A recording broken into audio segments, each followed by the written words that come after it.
தெருவுக்கு தெரு தேநீர் கடைகள் உள்ள நிலையில் வியாபாரத்தை பெருக்க புதிய உத்தியை கையாண்டுள்ளார் கரூரைச் சேர்ந்த தேநீர் கடை உரிமையாளர்.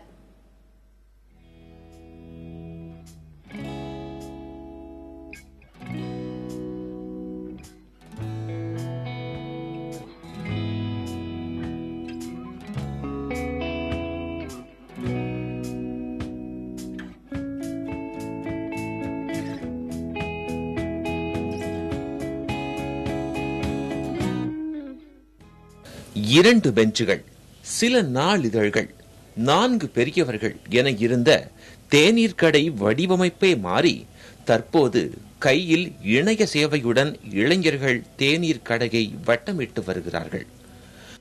கரூர் அருகே உள்ள ராயனூர் பொன்னகர் பகுதியில் அமைந்துள்ள இந்த தேநீர் கடையில் எந்த நேரத்திலும் கூட்டம் இருந்து கொண்டே இருக்கும். இதற்கான காரணத்தை கூறுகிறார் கடையின் உரிமையாளர்.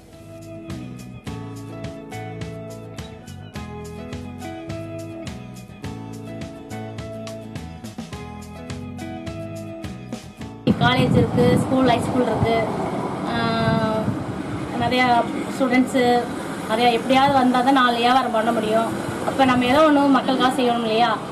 ஒய்ஃபை கொடுக்கலாம் அப்படின்னாரு.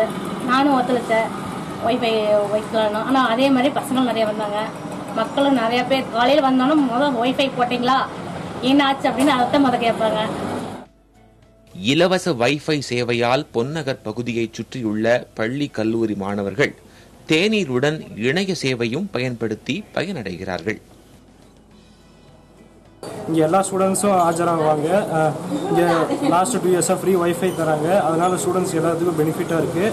நாங்கள் ஸ்கூலில் நடத்துகிற ஏதாவது லெசனில் டவுட் இருந்துச்சுன்னா உடனே இங்கே வந்து வைஃபை ஆன் பண்ணி கிளாரிஃபை பண்ணிக்கிறோம். இந்த ஸ்டூடெண்ட்ஸ்க்குலாம் பார்த்தீங்கன்னா ஒரு சப்ஜெக்ட் ரிலேட்டட் ஏதாவது ஒரு டவுட் பார்க்கணும், ஒரு கொஸ்டின் பேப்பர் எடுக்கணும், இந்த மாதிரி ஒரு பேப்பர், ஒரு டாக்குமெண்ட், இந்த மாதிரி இதெல்லாம் வந்து ஆன்லைனில் வேணும்னா இப்போ வைஃபை இவங்க ஃப்ரீயாக அவங்க கொடுக்குறனால வைஃபைலேருந்து எல்லாமே எடுத்து யூஸ் பண்ணிக்கிறாங்க. இப்போ வைஃபைங்கிறது ரொம்ப ஹெல்ப்ஃபுல்லாக இருக்குது இந்த டீ கடையில் இருக்கிறதுக்கு. இணைய சேவைக்கு மாதந்தோறும் 1500 ரூபாய் செலவு செய்யப்படுவதாகவும் இதன் மூலம் தேநீர் வியாபாரமும் சூடுபிடிப்பதாகவும் கடை உரிமையாளர் ஈஸ்வரி ராமகிருஷ்ணன் தெரிவித்தார். ஒரு காலத்தில் டீ கடைகள் மூலம் பேப்பர்கள் மூலம் செய்திகளை அறிந்து கொள்ளும் இடமாக இருந்தது. ஆனால் அந்த நிலை மாறி தற்பொழுது உலகத்தையே உள்ளங்களில் கொண்டு வரும் இன்டர்நெட் சேவையை இலவசமாக வழங்கி வருவது ஒரு டிஜிட்டல் யுகத்தின் வளர்ச்சி என்றே சொல்லலாம். புதிய தலைமுறைக்காக கரூரில் இருந்து கண்ணன்.